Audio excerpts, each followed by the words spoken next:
मास के शुक्ल पक्ष की एकादशी को पुत्रदा एकादशी कहा जाता है। इस दिन रखा जाने वाला व्रत संतान प्राप्ति में सहायक होता है तथा संतान संबंधी सभी परेशानियों को दूर कर देता है। इस व्रत को विधि पूर्वक करने से संतान की रक्षा भी होती है। निसंतान और संतान सुख की कामना करने वाले दंपतियों को यह व्रत अवश्य करना चाहिए।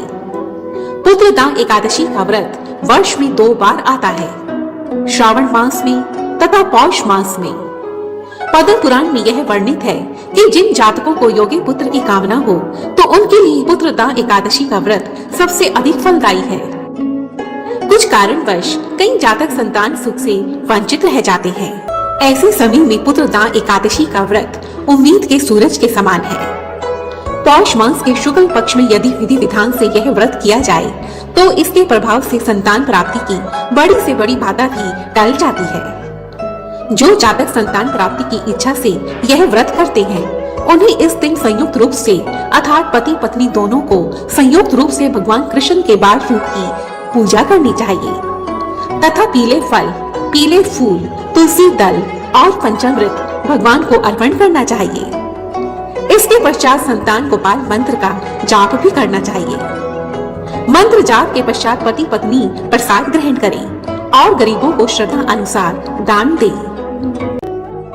इस व्रत को करने से संतान को सफलता निश्चित ही प्राप्त होती है तथा इस व्रत को करने वाले जातक की कठिन से कठिन समस्याएं दूर हो जाती है और सभी सुखों की प्राप्ति होती है तथा अंत समय में वह वैकुंठ लोक को प्राप्त होता है। आइए अब हम सुनते हैं पुत्रदा एकादशी की व्रत कथा।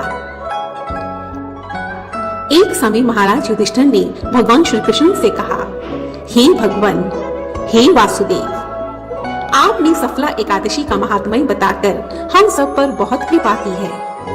अब आप हमें यह बताने की कृपा करें कि पौष शुक्ल एकादशी का क्या नाम है, उसकी क्या विधि है और उस दिन कौन से देवता का पूजन किया जाता है।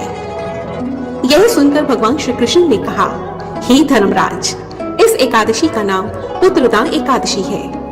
इस दिन श्री नारायण की विधि पूर्वक पूजा करनी चाहिए।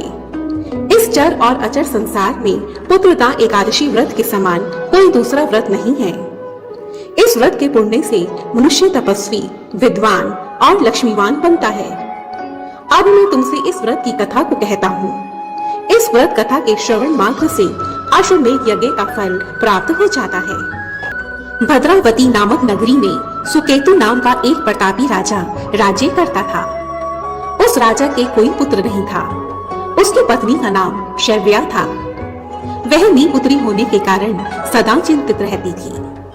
निसंतान होने के कारण राजा सदैव इस चिंता में डूबा रहता था कि उसके पश्चात कौन उसके पितरों का श्राद्ध करेगा, कौन उसके वंश को आगे बढ़ाएगा। बिना पुत्र के पितरों और देवताओं का ऋण मैं कैसे चुका पाऊंगा। जिस घर में पुत्र ना हो तो उस पर सदा ही अंधेरा बना रहता है। इस प्रकार राजा दिन रात इस चिंता में डूबा रहता था। एक दिन दुखी होकर राजा ने प्राण त्यागने का निश्चय किया, परंतु आत्मघात को पाप समझकर उसने फिर ऐसा नहीं किया। एक दिन दुखी मन से राजा ऐसे ही विचार करता हुआ अपने घोड़े पर सवार होकर किसी वन को चला गया। वहां वन में वह पक्षियों और वृक्षों को देखने लगा।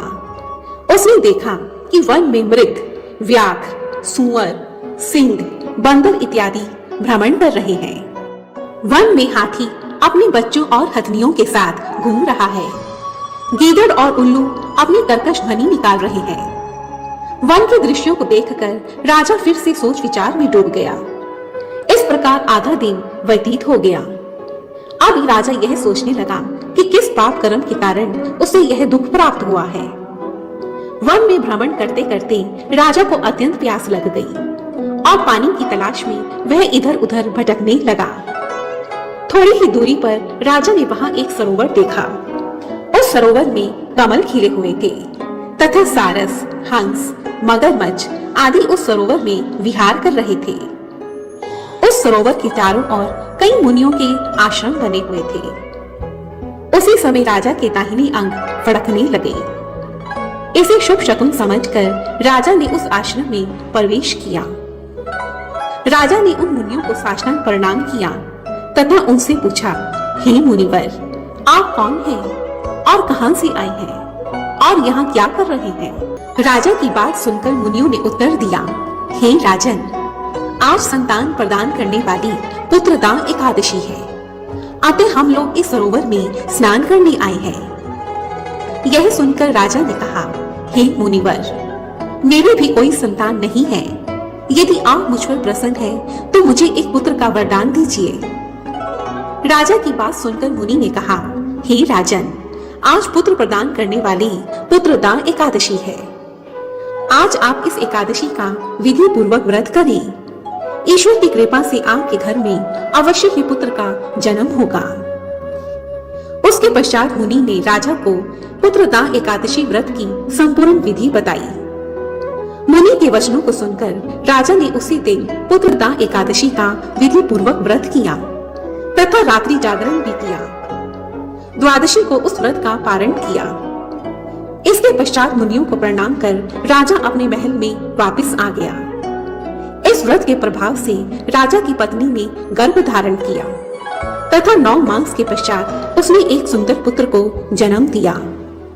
युवा होने पर वह राजकुमार अत्यंत शूरवीर, यशस्वी और प्रजापालक हुआ। यह सब पुत्रदा एकादशी व्रत का ही प्रभाव था। अंत में भगवान श्री कृष्ण ने कहा, हे राजन, इस प्रकार जो मनुष्य पुत्रदा एकादशी का विधि पूर्वक व्रत करता है, भगवान श्री नारायण उसे संतान प्राप्ति का वर प्रदान करते हैं और अंत समय में वह वैकुंठ लोक को प्राप्त होता है। जय श्री कृष्णा। बोलो जय श्री नारायण। और यदि आपको यह वीडियो पसंद आई है तो प्लीज मुझे कमेंट सेक्शन में जरूर लिखें और मेरी ऐसी ही दूसरी वीडियोस को देखने के लिए रेड कलर के बटन को प्रेस कर मेरे इस चैनल को सब्सक्राइब करें और साथ ही बेल आइकन को भी जरूर दबाएं ताकि मेरी आने वाली सभी वीडियोस की नोटिफिकेशंस आपको टाइम पर मिलती रहे। धन्यवाद। जय माता दी।